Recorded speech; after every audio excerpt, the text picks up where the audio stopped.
Interrogative sentence. English to Bangla.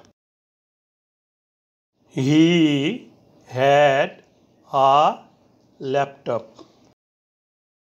তার একটি laptop ছিল। এ বাক্যে ছিল ক্রিয়াপদ, ইংরেজি হ্যাড। এই হ্যাডই প্রিন্সিপাল ভার্ব। হি হ্যাড অর্থ তার ছিল। বিশেষভাবে লক্ষণীয়, হি অর্থ সে, কিন্তু এখানে লেখা হয়েছে তার। কার ছিল, তার বা he subject.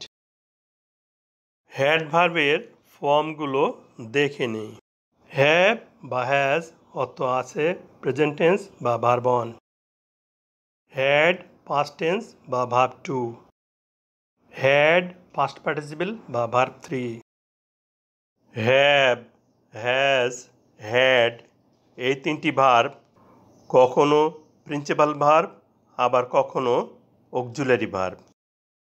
Have, has, had বাক্যে যখন একাকী বসে তখন উহা প্রিন্সিপাল ভার্ব।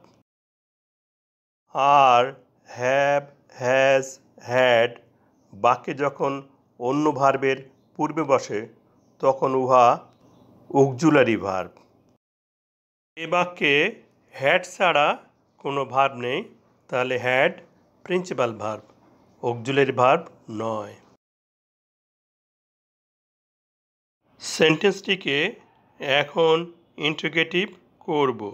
এ বাক্যে সাবজেক্ট প্রথমে আছে এবং বাক্যের শেষে ফুল স্টপ আছে, তাহলে বাক্যটি অ্যাসার্টিভ সেন্টেন্স। বাক্যে প্রিন্সিপাল ভার্ব হিসেবে হ্যাড থাকলে উহাকে সাবজেক্টের পূর্বে বসালে বাক্যটি ইন্টিগ্রেটিভ হবে। ইন্টিগ্রেটিভ করতে প্রিন্সিপাল ভার্ব হ্যাড বাক্যের প্রথমে বসবে এবং সাবজেক্ট হ্যাডের পরে এসে বসবে। বাক্যের প্রথমে থাকায় প্রথম অক্ষর ক্যাপিটাল লেটার হবে। অপরদিকে সাবজেক্ট হি এর প্রথম অক্ষর স্মল লেটার হবে। বাক্যের শেষে নোট অফ ইন্টারোগেশন বা প্রশ্নবোধক চিহ্ন বসবে। তার কি একটি ল্যাপটপ ছিল? আরেকভাবে ইন্টিগ্রেটিভ করা যায়। হ্যাড পাস্ট টেন্স, তাহলে সেন্টেন্সটি পাস্ট ইনডেফিনিট টেন্স। হ্যাড যখন প্রিন্সিপাল ভার্ব হবে, সেন্টেন্সটি পাস্ট ইনডেফিনিট টেন্স হলে সাবজেক্টের পূর্বে অক্সিলারি ভার্ব ডিড বসালে ইন্টিগ্রেটিভ হবে।